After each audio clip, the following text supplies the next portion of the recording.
우리가 세상을 살면서 좋은 일이 있을 때는 뭐가 잘 될 것 같아서 의욕에 불이 붙여져서 이것도 하고 저것도 하고, 왜 내가 생각한 대로 착착 이루어질 때 이게 힘을 얻어요. 그래서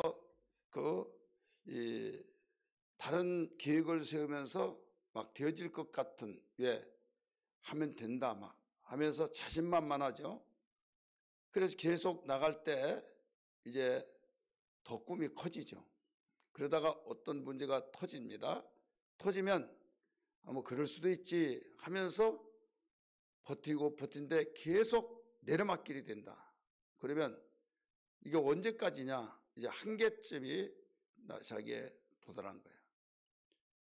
그래서 더 이상 내려가지 말아야 할 자리에 더 내려갔다고 생각했을 때는 의욕상실되면서 소망이 끊어져요.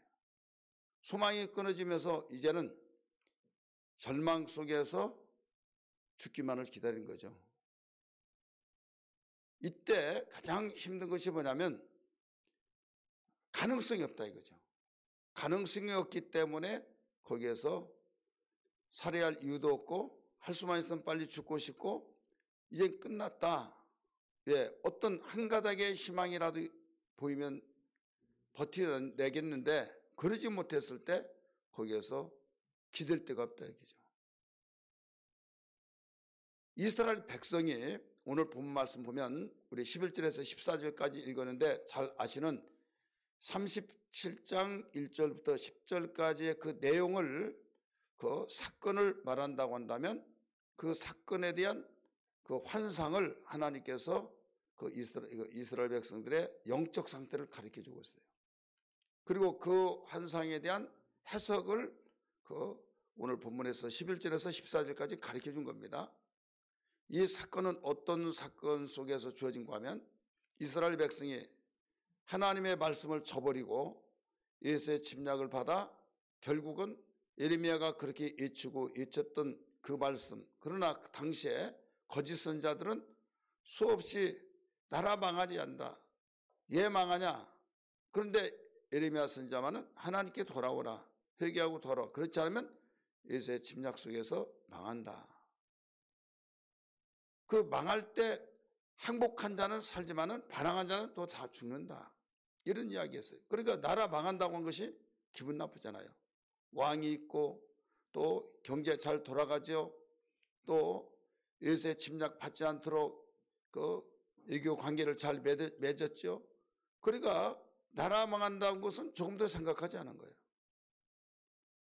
예를 들어 돈 많이 있고 경제가 잘 돌아가면서 하고 싶은 대로 다 할 때 망한다고 하는 이야기 들어요? 못 들었죠. 그 김영삼 전 대통령 그 시대에 그 IMF가 터졌죠. 그리고 바로 그 수습을 이제 고인되셨지만은 그 김대중 전 대통령이 또 수습하고 이때 IMF란 단어를 알지 못했어요. 그리고 모든 은행들은 망하더라도 절대 은행 망하지 않는다. 왜? 우리가 생각한 대로 돈 계속 찍어내면 될 줄 알고 그랬죠. 근데 가정의 경제가 어려웠을 때는 망하고 그런 것처럼 나라도 망한다 이거죠. 미국에서는 계속 너희들 그대로 가면 부도난다. 계속 암시를 해주는데 이거 한 번도 경험을 해보지 않았기 때문에 이게 무슨 말인지 몰라요. 왜 부도라냐 이거죠. 잘 돌아가는데. 근데 그들은 전문가이기 때문에 수입보다 지출이 더 많으면 부도난 거잖아요. 여기서 빼고 저기서 막고 이것도 한계가 있지. 혈관이 잘 돌다가 어느 한 지점에서 막히면 그냥 쓰러지듯이. 그래 결국은 이 미국에서 이야기했던 그런 내용대로 부도났다 이거죠. 그러니까 그 당시 그렇게 예레미야 시대 때 하나님 보실 때는 가장 근본적인 생수에 거는 대신 하나님을 저버렸고 율법대로 지키지 않냐고 하나님을 등지고 자기들이 예수의 침략을 받기 위해서 하나님을 저버리고 그들과의 관계를 돈독히 맺으면서 대신 우리 민족의 종교를 택하라 이거죠. 우리나라도 그랬잖아요. 중국의 유교를 택하라. 그래서 불교를 그 신봉했던 그것을 완전히 불자들을 다 잡아 죽이고 막 그러니까 산으로 가고 해서 현재 암자가 제일 좋은데 햇빛 잘 받고 거기에 이제 숨어서 오늘에서는 제일 좋은 명단 자리를 잡았다 이렇게 말하잖아요. 불교의 역사 속에서요. 마지막 그들이 어마어마한 그 핍박 속에서 많은 순교를 당하고 그랬잖아요. 그러듯이 그 유교를 받아들이면 우리가 원정에서 도와주겠다. 아니면 안 도와주겠다. 이것은 어제 오늘이 아니라 이 당시도 그랬다 이거죠. 바벨론에서 또 주변에 다 우리나라 종교를 택하라. 그래서 하나님 저버리고 택하여서 그 어떤 침략을 하지 않고 상호 조약 속에서 거기에서 그 너희들이 어려움 당하면 우리가 도와주겠다. 그리고 그런 조약이 있고 그런 모든 그 정책을 다 가지고 있기 때문에 이건 든든한데 왜 망한다고 하냐 이거죠. 망한다고 하는 기미가 있고 방비를 해놓지 않으면 이해가 되겠는데 왜 망한다고 하느냐. 그러니까 듣지를 않는 거예요. 자, 오늘날 우리가 그래요. 평안하고 아무 일 없게 생겼고 현재 잘 움직여지고 그러면 누가 뭐라고 하면 안 받아들이잖아요. 한번 생각해 보세요. 예레미야를 떠난 모든 이 거짓 선지자들도 다 왕의 말을 듣고 그 정세를 그 정서를 다 잊고 망하지 않는다. 근데 선지자들 중에서 거의 95%, 97, 8%는 전체 망하지 않는다는 거예요. 왜 안 망하느냐 이거죠. 망하지 않는 이유는 현재 분위기를 볼 때 망하지 않은 것 같아요. 근데 유일하게 예레미야는 망한다. 하나님 말씀하시는데 망한 이유가 너희가 여호와께 돌아오지 않냐고 이방신을 섬기고 너희가 하나님 말씀을 저버리고 패역한 자다 이거죠. 돌아오라 하는데 끝까지 돌아오지 않고 결국은 예언한 대로 이제 나라가 망하게 되죠.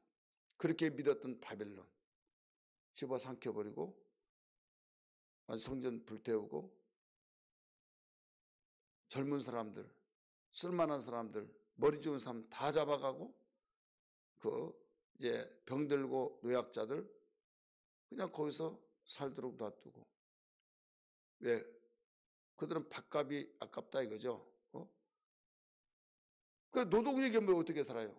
병들어 죽고 결국 나중에 먼저 잡혀온 자들의 고기 궁금할 거 아니에요. 누가 남았을까? 어떻게 대체를 했을까? 그런데 나중에는 그 불탄 성읍이 숲이 이루어지고 잿더미가 됐다. 그런데 엉엉 울고 막 그런 사건이 일어나잖아요. 그러면서 70년이 되면 돌아오리라. 예레미야가 그런 예를 냈어요. 하나님의 성령의 감동을 받아서 70년이 되면 돌아오리라. 왜 하필이면 70년일까요? 이것은 하나님께서 보시기에 워낙 강팍해지고 워낙 이 하나님을 등졌던 얼음도요. 이 땅이 깊이 얼면은 거기에 시간이 오래 걸려요. 우리나라는 한 30cm 정도 추울 때 온다면 시베리아 같은 데는 막 1m 50씩 온다 이거죠. 그래서 지열이 올라오지 않으면 절대 녹지를 않습니다. 봄이 되면 추운 것 같지만 속에서 땅에서 지열이 올라오니까 녹듯이 여기에 그 모든 그 죄들을 하나님이 전제하시기 때문에 너희들은 1년은 가지고 안 된다 이죠. 그냥 껍데기로 주여 내가 잘못했습니다. 그게 아니라 속 중심에서 회개하고 거기에서 완전히 변화되어서 새 사람이 되어질 정도 되어지면 어디에 내놓더라도 쓸만할 수 있는 큰 대가를 치르고 거기에 비싼 대가를 치르고 배웠다 이런 말이 있잖아요. 그런 것처럼 70년이 되면 돌아오리라. 그러면 그들은 처음에는 회개하고 막 그러다가 나중에는 이제는 점점점 기울어지면서 희망이 잃어버려요. 희망이 잃어버리면서 소망의 불이 꺼져버립니다. 시킨 대로 살지 뭐. 원한 대로 살지 뭐. 그러면서 한 세대가 가고 또 한 세대가 오고, 그들은 이제 이방의 객의 그 종살이가 되는 거죠. 자기의 고국은 아버지, 어머니, 할아버지한테만 들었지 거기서 태어났으니까. 그러니까 거기서 태어난 자들은 더 거기에 익숙해지고 돌아올 기미가 없는 거예요. 그러다 보니까 이제는 그 당시에 역사의 한 주역들이 다 생생했던 다 기억력이 없어지고 다 죽고, 나중에 그 사람들이 이제 거기서 자식 낳고 사는 사람들은 이제는 거기서 태어났으니까 고국에 대한 뭐 그리움도 없겠죠. 그러다 보니까 이제 거기에 고국에 대한 것은 다 잃어버리고 언젠가 돌아가야 된다, 하나님이 말씀하셨다, 조상들로부터 들었겠지만은 이것은 현실이 더 중요하니까 우리가 그러잖아요. 왜 우리 시험 들어요? 하나님 은혜가 감사하고 그 은혜 감사했지만은 현실에 부딪혀 올 때 그게 더 뼈저리게 느끼니까. 그래서 우리는 믿음의 선한 싸움을 싸워야 할 이유는 소망이 우리의 하나님의 나라가 있고 하나님의 약속은 반드시 이루어지고 영원한 나라인데 잠깐 사는 세상에서 나에게 느껴지는 것이 너무 커요. 그렇기 때문에 어차피 우리는 죽고 어차피 빨리 죽냐 늦게 죽냐 가난하고 힘들게 살더라도 우리는 거기에서 하나님의 소망을 가져서 이겨낼 이유가 뭐냐면 영원한 나라이기 때문에. 거기는 영원한 나라, 끝이 없는 나라. 잠시 사는 세상에서 부와 영화를 누리느니 영원한 나라에서 내가 행복하게 살리라. 이게 강하면 버텨냅니다. 근데 이게 영원한 나라에 그게 강하지 못하면 지금 잠시 사는 세상에서 꿈과 같은 세상일지라도 그게 더 일어나요. 그럴 때 내가 어디에 마음을 두고 움직이느냐 이거죠. 우리는 육체는 땅에서 나왔어요. 땅에서 나왔기 때문에 땅의 것을 바라보고 땅의 것을 나온 것을 먹고 땅의 것을 우리가 한시도 잊을 수가 없잖아요. 근데 우리 영혼은 하나님께로부터 왔어요. 하나님께로부터 나와서 내 영혼은 하나님을 향하려고 하는데 영혼마저 죽어버렸다. 그러면 이제 땅의 것만 바라보는 거죠.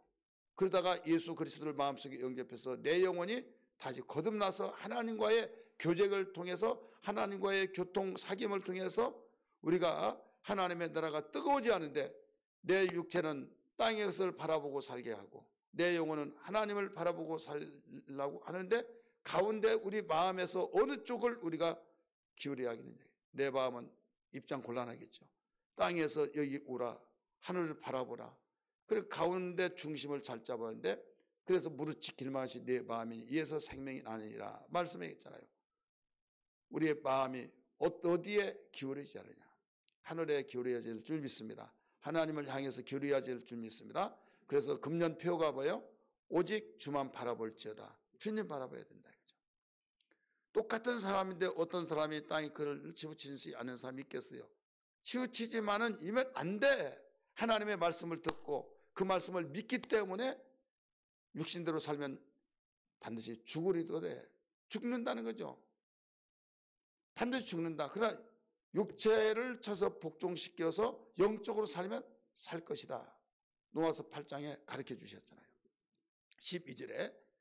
그러니까 우리는 여기에서 반드시 신앙생활에서 믿음의 사람들은 믿음의 선한 싸움을 싸우려고 하는 그 갈등, 이게 있으면서 갈등 단계를 넘어서 이제는 이런 것이다 하면서 내가 이겨서 평온을 찾을 때가 있어요. 근데 방심해서는 안 된다. 우리를 공격하고 도전하는 악의 무리, 그 사마귀의 세계가 우리를 계속적으로 졌다고 해서 그들은 포기한 거 아니에요. 계속 찝쩍거리고 또 와서 보고 상태 보면서 지금 잠자고 있다. 그러면 밀고 들어온 거예요. 성경에 그랬잖아요. 예수님이 귀신은 물 없는 곳으로 나간다. 그래서 거기서 생활하면서 나중에 와 보니 소재가 되었고 거기에서 잠을 자고 있다고 한다면 저보다 강한 자를 7을 데리고 온다. 이렇게 말했잖아요. 와 보니 근신하고 깨어서 철통 같은 준비가 됐다. 그러면 야 지금은 아니야. 또 가다가 또 와 보니 계속 근신 걱정 그런 걸 다 주님께 맡기고 막 언제 들어올지 몰라 하면서 또 깨어서 기도하니까 야 아직 때가 아니야. 또 간다 이거죠. 그러다가 지가 사람인데 언젠가는 잠들 때가 있겠지 하면서 또 와보고 계속 깨어있으면 나중에는 야 이거 시간 낭비하냐? 우리 가자 해가지고 1년, 2년, 3년 변함없이 계속 그러니까 우리 이 시간에 다른 자 우리 거기에 정목하자 해서 이제 떠나다가 야 이제 종전처럼 지금 깨있나 한번 보자. 항상 노리고 있다 이거죠. 그러다가 잠시 틈을 타는 순간에 침입해 들어온 거죠. 이번에는 절대 얘는 세는 거예요. 센 집 사니까 센 곳 사니까 우리 한두 명 가지고 안 돼. 한 10명 막 32명 막 우리 그 집어넣고 하자. 제가 귀신 쫓는데 제일 많이 든 귀신은 어떤 분 37명 귀신이 들었어요. 하나 쫓아오면 또 나오고 또 하나 쫓아오면 나중에 도매급으로 너희 다 묶임받고 떠나갈지어다 막. 처음에는 막 춤을 덩실덩실 춰요. 너 누구냐 막. 말 쫙 해요. 그러다가 다 떠났어요. 나중에 막 애기수를 내면서 막 애기신이 또 떠나면 막 하면서 또 할아버지시죠. 막 별별 말을 다 하죠. 그러니까 그 사람의 떠났으면 다른 도대체 몇 명이야? 누가 대장이야? 그래서 막 37. 그러니까 그만큼 많이 들어왔는데 이겨내겠어요? 한번 생각해 보세요. 이만큼 우리는 땅에 속한 사람으로서 땅의 걸 생각하고 땅의 것을 계속 하나님은 조금 더 생각하지 않아요. 그러면 열려 있는 거예요. 대문 열어놓고 들어오라고 다 하는 그런 영적 생활을 보여진다 이거죠. 그래서 성경은 깨어라 근신하라 우는 사가 두루 다니며 삼킬자를 찾고 있나니 믿음에 서서 굳게 서서 대적하라. 베드로 사도로도 그렇게 말했고 또 예수님은 시험에 들지 않게 해서 깨어 기도하라 말씀하셨고 바울 사도는 에베소 6장 12절에 우리의 싸울 대상은 실험 대상은 육에 대한 것이 아니다. 영적 대상이라고 가르쳐 주셨잖아요. 언제까지 우리가 이렇게 싸워야 해요?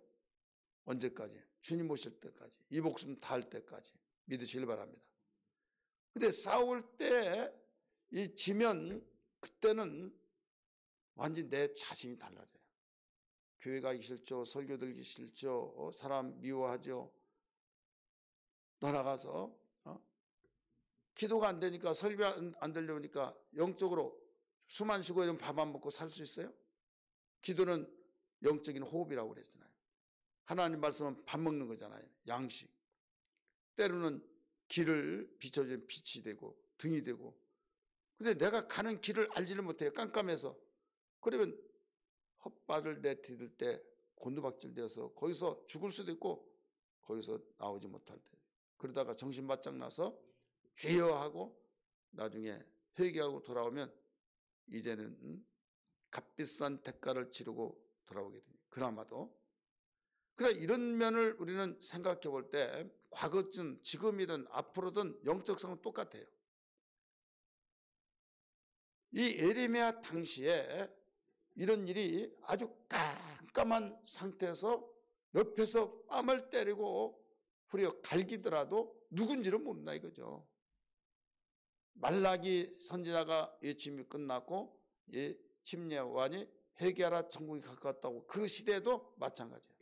이게 400년 동안 또 사사기 시대 450년 동안 깜깜하고 그 다음에 열왕기 시대는 선한 왕이 나타나면 하나님의 말씀에 빛으로 인도하고 악한 왕이 오면 거기서 깜깜하고 이게 계속 반복적이죠. 이게 바로 이 땅을 바라보고 땅의 것을 깊이 연모하고 하나님의 약속은 저버리고 살아가면 이것은 어느 누구에든지 찾아온다 이거죠. 우리 모두 다 정말 하나님의 나라를 바라보며 나가기를 주의 이름으로 축원합니다. 오늘 제목이 뭡니까? 제목이 절망에서 오직 소망으로. 로마서 8장 24절의 말씀 보니까 우리가 소망으로 구원을 얻었음에 이렇게 나오잖아요. 절망하더라도 여기에서 한 가닥 그 사람의 희망이 있다는 것은 소망이 있으면 돼요. 소망. 깜깜하고 숨이 넘어지려고 하는데 사람 소리가 난다. 그러면 난 살 수 있다 하면서 새로운 힘이 솟아나. 왜? 힘있게 부르짖고 사람 살리라고 지금 목소리가 들어가는 가운데서도 이번 기회를 놓치면 나는 영원히 여기서 살아날 수가 없다 생각할 때 얼마나 사력을 다해서 소리를 지르겠습니까? 그래서 소망이라는 것은 얼마나 중요한지 몰라요. 그래서 우리는 어떤 가운데서도 정말 소망이 있으면 그 사람은 하나님께서 반드시 그 소망대로 구원의 역사에 손길을 펴주신 것을 알아야 될 줄 믿기 바랍니다. 하나님께서 약속하신 것은 또 이루어 주셔요. 내가 안 되고 내가 절망이지 하나님은 반드시 일을 해주신다 이거죠. 오늘 본문 속에서 지금 절망 속에 있는 예레미야는 이렇게 외치면서 나라가 망하더라도 다시 하나님의 약속을 따라서 너희들이 이방에 가서 거기서 오직 항복하고 거기 따라서 순종하고 거기서 다시 힘을 모아서 하나님이 70년 되면 돌아온다. 그런데 거기에서 이기겠다고 반항하고 그러면 다 죽는다. 왜 반항하고 바로 싸워야지 왜 항복하라고 하냐. 또 그래서 예레미야를 죽이려고 얼마나 했습니까? 그래서 유명한 젊은이들 똑똑한 그들이 다 잡혀갔을 때 다니엘 여러분 잘 아시잖아요. 아주 어렸을 때 어머니의 인도를 받고 지도를 잘 받아서 그는 일찍 조기 교육 속에서 철저한 그는 거룩을 지키기 위해서 음식에서부터 그 뜻을 정하고 왕궁학교 들어가서 육신적으로 생각하면 얼마나 대박난 거죠. 그렇지 않습니까? 포로로 잡아온 자가 잡혀온 자가 왕궁학교 입학해서 거기에 왕실에서 근무한다는 것이 얼마나 큰 축복입니까? 그러나 그게 거룩한 일이 아니면 나는 있을 수 없다라는 결단 속에서 주제 파악을 못하듯이 어떤 사람이 시키면 시키면 준 대로 먹고 감사하다 화해하는지라 끝까지 지켰잖아요. 어려움도 있겠지만은 거기에서 이겨냈다 이거죠.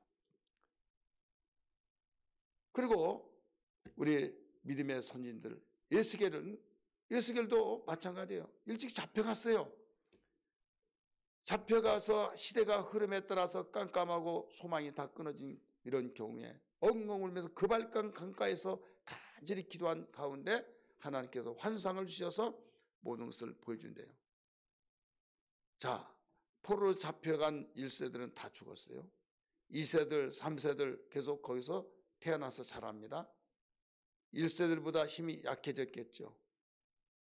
고국이 어디 있는지 모르고 거기서 태어나서 바빌론의 문화를 배우고 거기에 문명 속에서 생활하고 거기서 절하고 근데 조상이 자기 부모가 자기 할아버지 할머니들이 강력하게 너희들은 반드시 하나님의 약속의 땅으로 돌아가야 된다. 여기에 마음 뺏겨서는 안 된다 하면서 강력한 믿음의 조상이 되는 자들은 그 속에 그게 교육이 남아있는 거죠. 예수겔이 이제 그런 케이스죠. 그래서 고국을 향해 기도한 거예요. 다니엘이 그런 케이스죠. 고국을 향해서 기도하고 또 그 누구 눈을 피해서 에스겔은 그발강 강가에서 예루살렘을 향해서 간절히 기도할 때 하늘문이 열려버린 거예요. 열리면서 예루살렘의 성전이 어떻게 된지도 모르고 그런데 다 불타서 없어졌기 때문에 도대체 어디가 정문이고 어느 쪽이 동쪽이 정문인지 북쪽이 정문인지 알지를 못하잖아요. 내부 구조를 모르잖아요. 하나님께서 딱 찍어서 보여주듯이 사진 찍어서 보여주듯이 그걸 다 보여준 거예요. 그 47장에 그거 나오잖아요.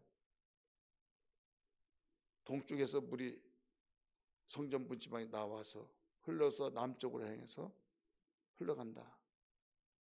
이런 내용들 다 나오잖아요. 그 다음에 이 문이 어디에 있고 어디에 쭉 구조를 다 이야기해 주잖아요. 그런 가운데 우리가 그 이전에 이스라엘 백성들이 지금 절망의 상태, 완전히 마른 뼈와 같은 상태다라고 하는 것을 가르쳐 주신 거예요. 환상을 보여줍니다. 에스겔 골짜기에 마른 뼈들이 막 가득가득 수북하게 쌓였는데 거기 그냥 시체가 아니라 바싹 마른 뼈다 그러더라 이거죠. 인자야, 에스겔을 불러서 말합니다. 이 뼈들이 능히 살겠느냐? 이 뼈들이 능히 살겠느냐? 37장 1절부터 10절의 내용이에요. 그러니까 예, 살겠습니다. 자신이 없어요. 자기 이성이 있잖아요. 생각이 있잖아요. 그래서 공을 하나님께 넘겼어요. 주께서 하시나이다. 아시나이다. 한번 따라합시다. 주께서 하시나이다. 37장 3절 말씀 보세요. 그가 내게 이르시되 인자야 이 뼈들이 능히 살 수 있겠느냐 하시기로 내가 대답하여 주 여호와여 주께서 아시나이다. 주님이 아시죠. 내가 어떻게 하냐 이거죠. 자기는 솔직히 살아날 수 있다고 확신이 없으니까 주께서 아시나이다. 이때 하나님께서 말씀하십니다. 내가 태어나서 뼈들이 다 붙고 거기에 힘줄이 생기고 가죽이 힘줄이 생기고 살이 입혀지고 가죽이 덮여지고 너는 생기를 불어넣게 될 것이다. 해서 태어나니까 막 거기서 뼈들이 날아다니기 시작하더니 막 뼈가 착 맞춰지고 거기에 이제는 힘줄이 생기고 살이 입혀지고 가죽이 펴지면서 시체가 된 거예요. 이 사망당한 시체에게 생기를 불어넣었어요. 그랬더니 그 속에 샥 하나님의 생기가 들어가니까 벌떡벌떡 일어나서 극히 큰 군대가 되었다는 것이 10절에서 나오잖아요. 그래 1절부터 10절까지 이렇게 사건을 보면서 하나님이 이 뼈들이 누군 줄 아느냐 이거예요. 해석을 해주신 거예요. 환상을 봤던 이스라엘 족속이라 오늘 11절에 가르쳐 주잖아요. 다시 봅니다. 또 내게 이르시되 인자에 이 뼈들은 이스라엘 온 족속이라. 그냥 부분적인 족속이라 온 족속이라. 그렇게 시간이 흐르다 보니까 이제 가면 갈수록 절망이 되어지고 절망 속에서 헤어나올 수 없는 다른 걸로 말한다면 바로 죽은 시체가 아니라 바른 죽은 시체는요 온기가 아직 있어요. 안 믿어져 죽었다는 것이 금방 살아날 것 같아요. 잠자고 있는 것 같아요. 근데 살이 다 썩고 하나도 붙어있지 않고 이제는 햇빛이 발해서 그 뼈들이 하얗게 되어버렸고 그 뼈들이 살아날 수 있다고 생각하느냐 이거죠. 이와 같은 상태가 절망이에요. 이스라엘 백성들이 포로로 잡혀가서 이런 절망된 상태에서 이 뼈들이 살아나겠느냐 하니까 주께서 하시나이다 하면서 인자야 이 뼈들은 이스라엘 온 족속이라 이거예요. 소망이 있는 자가 하나도 없다 이거죠. 그런데 그 뼈들을 향해서 태어날 때 뼈들이 날아다니면서 붙어서 거기에 시체에 뼈 골격을 이루면서 힘줄이 입혀지고 살이 입혀지고 가죽이 입혀지면서 태어났더니 십자가의 큰 군대가 되었다. 그러면서 내가 무덤을 열어서 그들을 나오게 해서 이제는 고국에 돌아가게 하겠다. 가르쳐 줬잖아요. 12절 보세요. 그러므로 너는 태어나여 그들에게 이르기를 주 여호와께서 이같이 말씀하시기를 내 백성들아 내가 너희 무덤을 열고 너희로 거기서 나오게 하고 이스라엘 땅으로 들어가게 하리라. 할렐루야. 무덤을 열고 이미 뼈들이 다 말라버렸다 이거죠. 이미 뼈들 다 썩어가고 있고 말라가고 있고 그것을 무덤을 열어서 그걸 나오게 하고 이스라엘 약속의 땅 70년 약속했잖아요. 돌아가게 하리라. 그럼 또 강조합니다. 13절 말씀 같이 읽습니다. 시작. 내 백성들아 내가 너희 무덤을 열고 너희로 거기서 나오게 한즉 너희는 내가 여호와인 줄 알리라. 예, 어떻게 해서 여호와인 줄 알아요? 하나님만이 하실 수 있으니까. 포로로 잡혀가기 전에 70년이 되면 다시 돌아오리라 약속했으니까 딱 맞아 떨어지더라 이거죠. 그러면서 14절 뭐라고 했습니까? 같이 읽어요. 시작. 내가 또 내 영을 너희 속에 두어 너희가 살아나게 하고 내가 또 너희를 너희 고국 땅에 두리니 나 여호와가 이 일을 말하고 이룬 줄을 너희가 알리라. 여호와의 말씀이니라. 아멘. 자, 우리는 지금 이스라엘 백성들이 포로로 잡혀가서 온 백성들이 소망이 없는 가운데 절망 속에 있지만은 하나님이 약속하셨기 때문에 그들을 이제는 무덤을 열어서 나오게 하고 이스라엘 고국의 땅에 돌아가게 하겠다. 하나님이 이 약속을 하셨다 이거죠. 말씀 한마디로 천지를 지으신 하나님이 그렇게 말씀하셔서 결국은 그들에게 소망을 일으켜 주시고 하나님의 비전을 그들에게 보여주신 것이죠. 할렐루야. 믿으시면 아멘 하시길 바랍니다. 그래 우리는 절망의 상태에서는 아무것도 되지 않기 때문에 하나님께서 이스라엘의 절망의 상태를 하나님의 비전을 보여주시면서 너희들 생각은 안 되고 너희들 생각 끝나버렸고 너희들 생각은 다시 고국에 돌아올 수 없다고 생각하고 있지만은 하나님의 약속이 이루어진다. 이것을 예레미야 선지자가 70년이 차면 고국에 돌아올 것이다 라고 한 말씀대로 나는 그 약속을 지키기 위해서 너희들에게 실행하겠다 이거죠. 오늘 우리는 여기서 절망해서는 안 된다. 오직 소망을 가져야 된다. 내가 형편이 어렵고 우리가 정말 여러 가지 상황 속에 볼 때 정말 일어날 힘이 없다고 했을 때 이건 안 될 수밖에 없다고 하는 것을 우리에게 소망을 갖는 것이 이렇게 중요한데 어떻게 하면 왜 우리는 소망을 가지느냐? 오늘 여기서 가르쳐 줬어요. 왜 소망을 가져요? 두 가지 본문 안에서 보면 하나는 하나님이 약속하셨기 때문에 한번 따라합시다.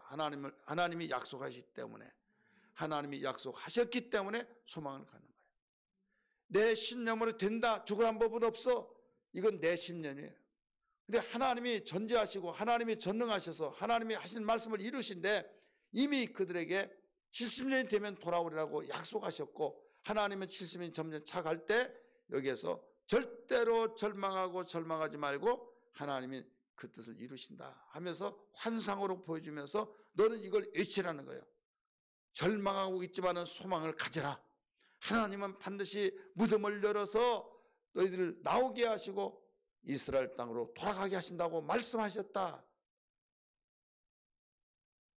그러면서 환상을 보았던 에스겔 골짜기에 가득 채워진 뼈들이 능히 살겠느냐고 나에게 말씀하시지만 나는 자신감이 없어서 주께서 아시나이다 말했지만은 하나님이 이것을 대언하라고 해서 했더니 뼈들이 날아다니면서 다 맞춰진 상태에서 힘줄이 입혀지고 거기에 생겨지고 그 다음에 살이 입혀지고 가죽이 입혀지고 사망을 당한 그들에게 생계를 명하라고 해서 명하였더니 거기에 극히 큰 군대들이 일어나 서게 되더라.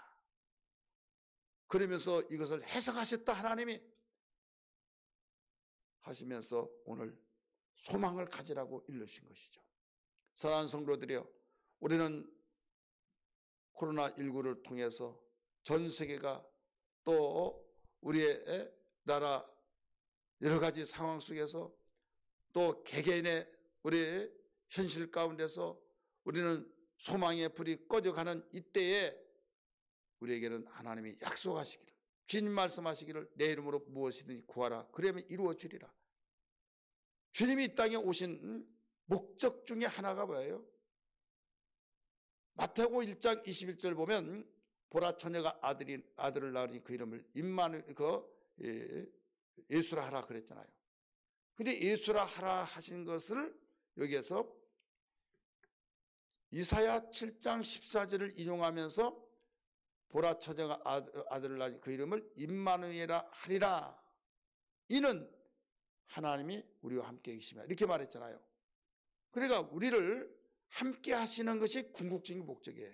따라서 함께 하는 것이 궁극적인 목적이다. 그럼 죽은 자하고 어떻게 함께해요? 살려놓아야 함께 하는 거죠. 따라서 죽은 자하고는 함께 할 수가 없다. 그래 예수님이 오신 목적이 뭐냐? 오신 목적이 우리를 구원하시게, 그건 너무 많이 알아요. 다 알잖아요. 그런데 오신 목적은 그보다 더 궁극적인 것은 함께하는 거예요. 많은 사람이 나를 위해서 구원하기 위해서 오셨다. 나 구원 안 받아. 그래도 안 믿어. 행복할 수가 없죠. 구원받았어요. 나는 구원받았으니까 하면서 그저 한 번 구원받으면 영원히 멸망하지 않는다며 이 구원파에서는 막 그렇게 말하잖아요. 그렇다면 우리는 그보다 한 발자국 나가서 주님이 오신 목적이 뭐냐? 우리와 함께하기 위해서. 이미 선지자는 말했잖아요. 이사야 선지자는. 그래서 제자를 택하신 이유도 내가 12를 택한 것은 나와 함께 있게 하고, 따라서 합시다. 나와 함께 있게 하고, 그 다음에 전도도 하고, 귀신을 내쫓는 권세가 있게 하려 하심이라. 귀신은 도둑질을 죽이고 멸망시키는 마귀의 사자로서 간척과 같이 파괴시키고 모든 것을 직접적으로 공격의 대상이에요. 공격하는 주범이잖아요. 주님이 하늘로 올라가실 때 뭐라고 그랬어요? 내게 분반 모든 걸 가르쳐 지키게 하라 하시면서 세상 끝날까지 내가 너희와 항상 함께 있으리라. 할렐루야. 그래서 주님과 함께하는 것, 주님이 우리와 함께하는 것이 얼마나 귀한 축복이라는 걸 알아야 하는데, 많은 사람은 그보다도 제사에 어디에 더 관심이 있다고 그래요? 제사의 의미를 잃어버리고 제밥에 바로 관심이 있다는 말이 있듯이, 우리 이 땅에서 잘 살고 뭐하고 막 하면서, 그래서 일반 종교, 이방 종교에 똑같은 그런 취급을 하듯이 우리의 신앙생활을 그런 식으로 신앙생활하면 안 된다 이거죠. 너희는 먼저 그의 나라와 그 일을 구하라. 그러면 이 모든 걸 너희에게 더하시리라고 하신 것처럼 우리 주님이 나와 함께 하신다는 것. 여러분, 자녀가 아버지와 함께하고 부모와 함께한 거, 그보다 더 큰 축복이 어디 있어요? 보호자가 절대로 필요한 그에게는요, 아무리 자동차를 사주고 아무리 빌딩을 그에게 앞으로 등기전을 해주고, 그게 여러분 행복한 거 아니에요. 가치도 몰라요. 어린아이 젖먹이가 어떻게 알아요? 성인이 되었을 때는 알겠지만은 어린아이에게는 아무것도 몰라요. 준다 할지도 관리도 못하고. 보호자가 필요합니다. 믿으시길 바랍니다. 우리가 이 땅에서 나이가 먹어서 백발이 휘날리고 그러면서 대단히 안 것처럼 생각하죠? 하나님 앞에서 우리는 아이예요. 따라합시다. 하나님 앞에서 아이다. 예레미야 선지자가 그랬잖아요. 나는 아이입니다. 나는 아이라고 하니까 예레미야가 막 항상 조그마한 아이로 생각하죠. 알죠? 하나님 앞에서 내가 아이라는 거예요. 하나님 앞에서 아이된 우리는 가장 우리에게 귀한 것이, 우리가 뭐겠어요? 우리를 보호해 주시는 보호자 되신 하나님이 함께 하신 이것이 가장 행복하고 가장 안정권에 있고 가장 근심 걱정을 다 해결되어지고, 하나님이 함께 하시면 능하지 못한 것이 없는 걸 믿으시길 바랍니다. 나는 못하지만은 하나님이 함께 하시기 때문에. 왜 이스라엘 백성들이 망했냐? 하나님이 없더라도 산다 이거예요.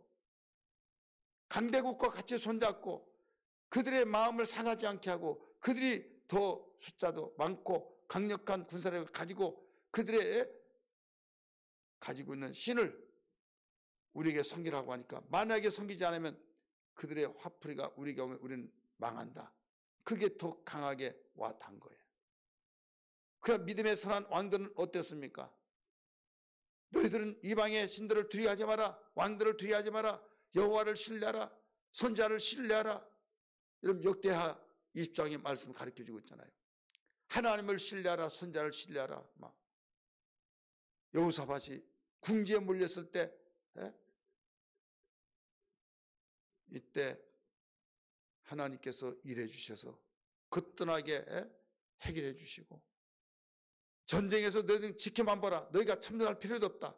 하나님께서 막 우박을 때리시고 또 그들의 번민을 통해서 막 저들끼리 치고받고 막 이런 일을 통해서 그들은 구경하고, 그들이 다 서로 자기들끼리 막 찌르고 막 죽이고, 그래서 나중에는 다 도망가고 거기에 뇌행물을 다 하는데 3일이나 걸렸다고 그랬어요. 뇌행물. 하나님이 함께하는 그곳, 이게 눈이 보여져야 된다 이거죠. 믿으시길 바랍니다. 왜 우리가 깨어나지 못하고 왜 우리가 정말 근신하고 하나님을 등지고 나 스스로 살려고 하는 이유는 하나님의 존재 가치가 없어서다. 하나님의 존재 가치, 그분이 어떤 분이고 말씀 한마디로 천지를 지으시고 그분이 없이는 나는 아무것도 아니다. 어떤 분이 그런 말 합니다. 대단한 역사를 이룰 때 나는 안고 없는 찐빵입니다. 하나님이 함께하자면 안고 없는 찐빵이다. 절구통 같고 볼 것도 없고 그런데 이적과 기사 표적을 행하고 그랬을 때 어떤 누가 보더라도요 흠모할 자가 하나도 없어요. 근데 사람들이 뭐예요? 왜 모이냐? 지금 없어졌지만은 보천 할렐루야 기도원 그랬잖아요. 원자. 주님이 나와 함께 하자면 나는 안고 없는 찐빵입니다. 그럼 우리는 주님이 나와 함께 하는 것을 최고의 가치로 알고 최고의 축복으로 알고 최고의 복 중의 복으로 알아야 될 줄 믿습니다. 그래서 성경에 보면 별 볼 일 없는 것 같은데 여호와께서 함께 하시니 이기게 하시더라. 여호와께서 함께 하시니 이기게 하시더라. 다윗을 향해서 계속 그렇게 가르쳐 주잖아요. 사울의 집은 점점 약해지고 다윗은 점점 강해지잖아요. 왜? 여호와께서 함께 하시니. 그때 사람들이나 지금 사람이나 똑같이 영혼이 있고 똑같이 그 영혼이 하나님을 향하는 그 사람들은 다 살게 되었고 절망에서 소망으로 이겨냈던 것을 믿기 바랍니다. 오늘날 문명화가 돼서 정말 너무 좋고 편리하고 얼마나 좋습니까? 좋은 그곳에 항상 함정이 땅을 알아요. 그 함정이 뭐냐? 너무 좋다가 보니까 거기에 빠지다가 보니까 하나님이 약해진다 이거죠.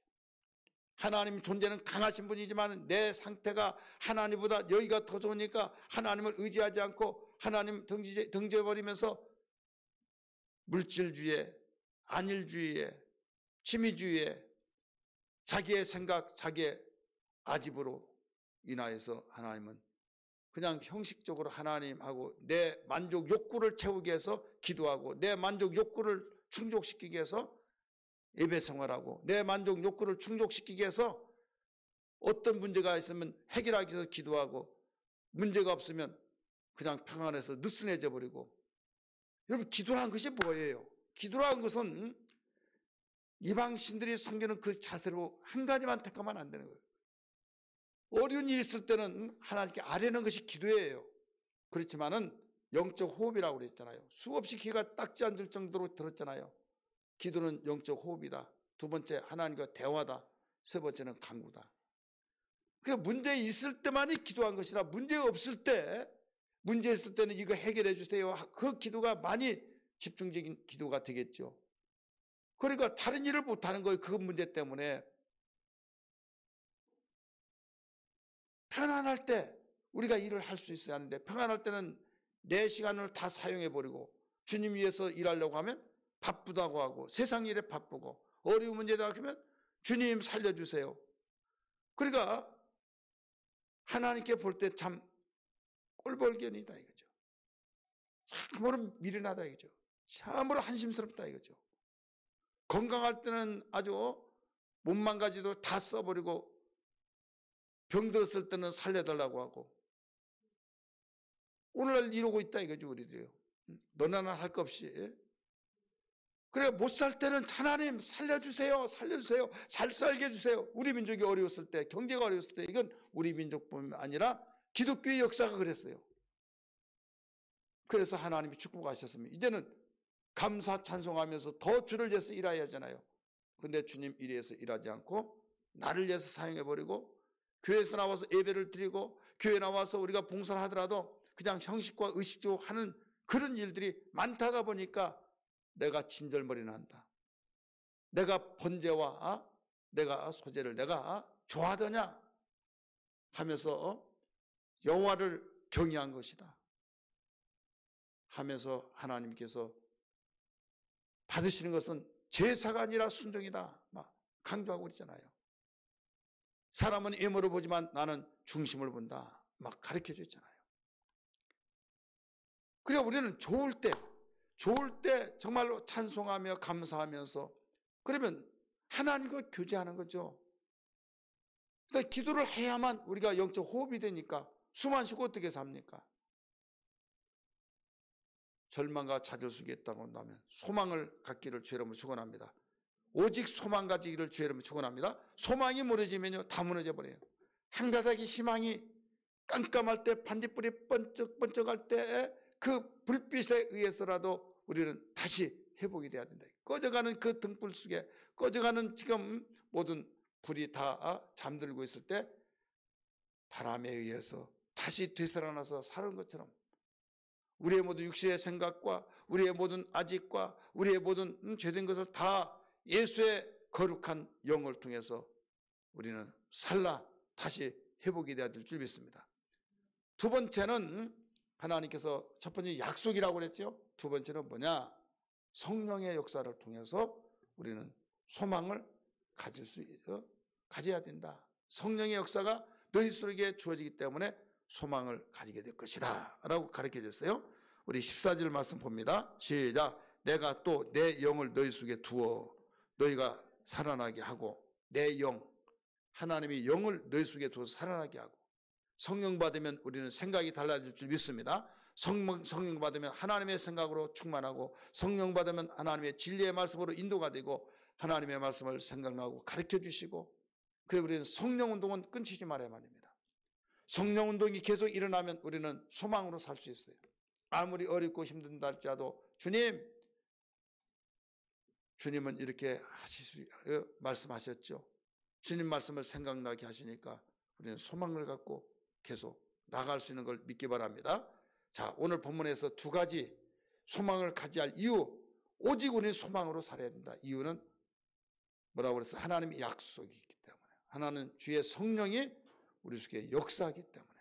그래서 성령의 역사가 없으면 소망이 불이 다 꺼져버린 거죠.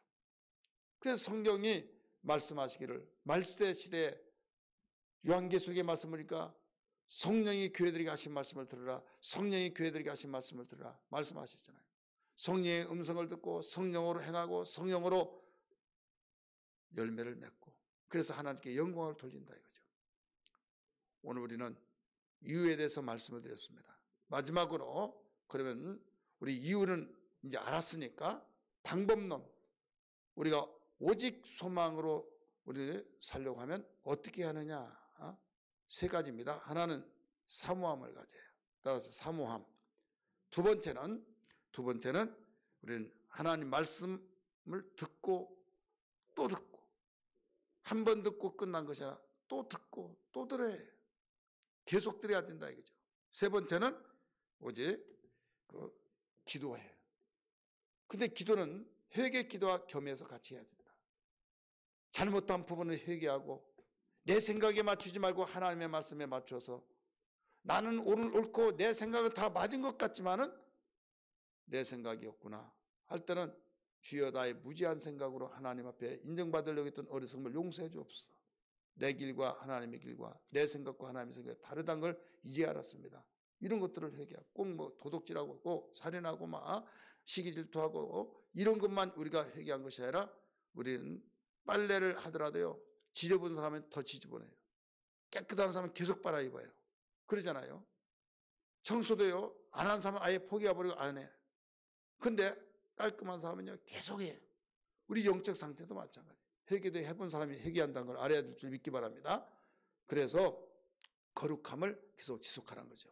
이 말씀이 어디에 나왔냐? 이사야 55장 1절부터 6절까지 다 나온 거예요. 우리 다 한번 봅니다. 우리 성경 이사야 55장 우리 시간이 없으니까 이 제목만 지금 말씀을 드렸어요. 1절 먼저 보세요. 시작. 오라 너희 모든 목마른 자들아 물로 나오라. 너희는 와서 사 먹되 돈 없이 값 없이 와서 포도주 젖을 사라. 자 여기에 오라고 하는 말이 몇 번이나 나와요? 물음사 나 오라. 4번 나오죠. 보세요. 목마른 자들아 물로 나오라. 돈 없는 자도 오라. 너희는 와서 사 먹고 돈 없이 값없이 와서 포도주와 젖을 사라. 자, 와서 사모함을 가리킨 거죠.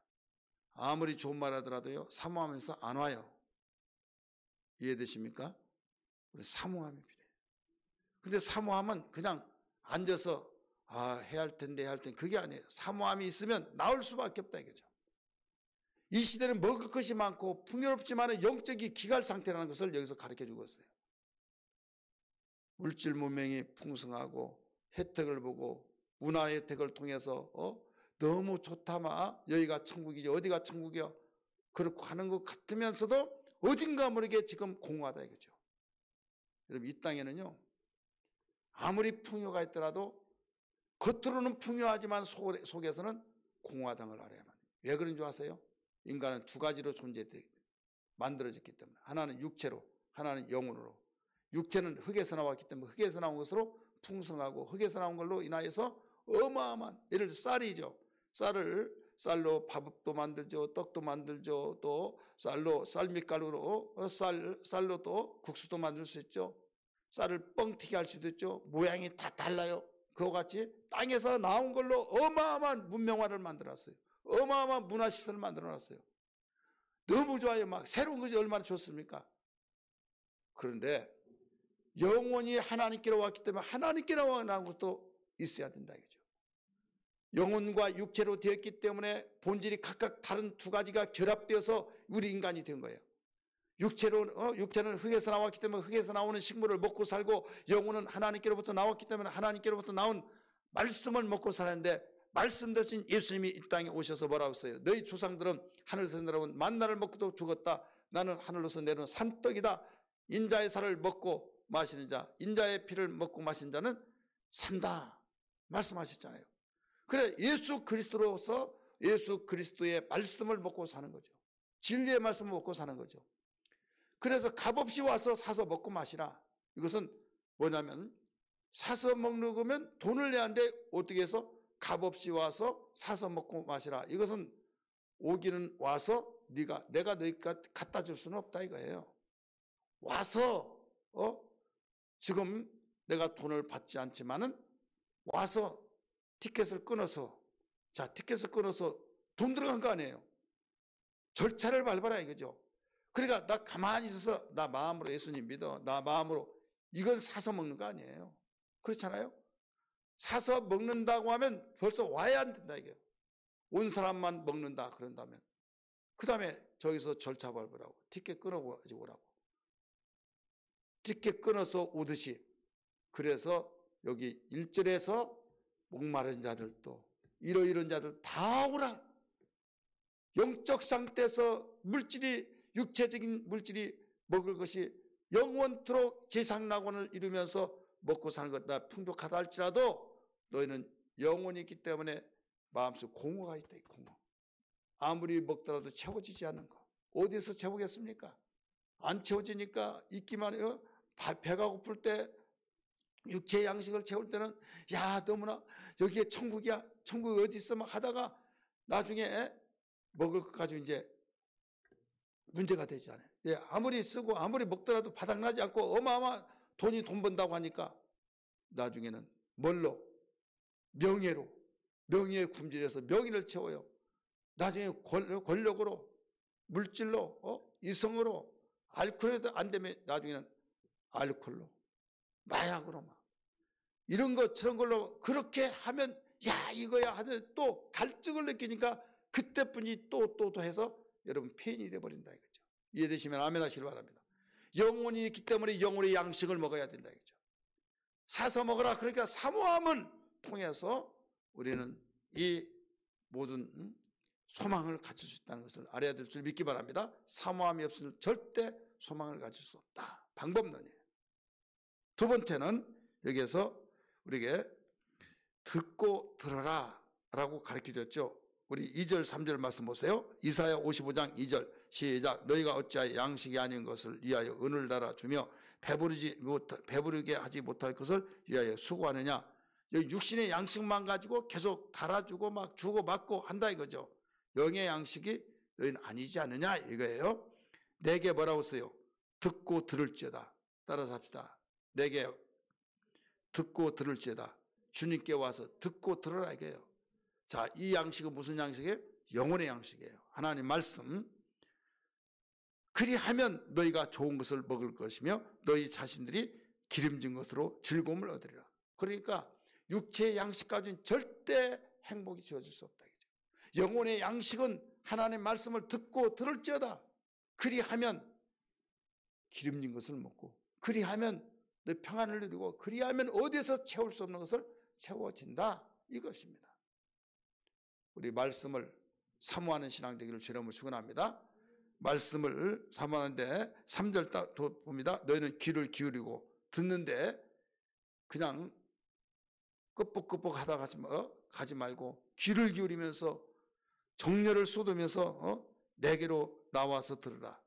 내게로 나와서 들으라는 거예요. 따라합시다. 내게로 나와서 들으라.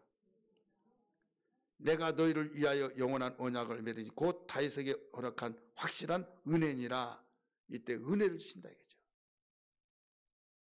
이게 두 번째 우리가 소망을 갖는 방법입니다. 세 번째는 그 뭐냐? 이게 하나님을 찾고 부르짖는 기도. 우리 성경 말씀 봅니다. 몇 절 말씀 보면 6절부터 봅니다. 시작. 너희는 여호와를 만날 만한 때 찾으라. 가까이 계실 때 그를 부르라. 기도죠. 7절. 악인은 그 길을 불의한 자는 그 생각을 버리고 여호와께로 돌아오라. 그리하면 그가 긍휼히 여기시라. 우리 하나님께로 돌아오면 그가 너그럽게 용서하시리라. 이게 회개죠. 기도하되 회개 기도 함께 기도를 하라. 이는 내 생각과 너희의 생각이 다르고 내 길은 너희의 길과 다름이라 여호와의 말이니라. 더 설명 부여설명하면 9절에도 나오죠. 이는 하늘이 땅보다 높은 같이 내 길은 너희 길보다 높으며 내 생각은 너희 생각보다 높음이라.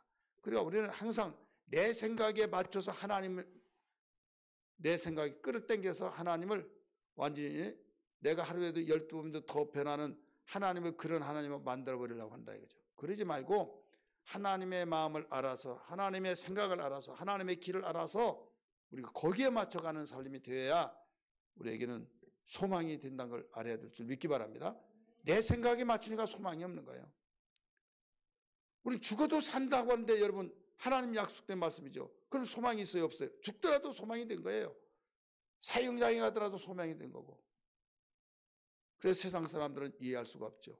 이건 오직 진리의 비밀이에요. 오늘 두 가지를 말씀드렸어요.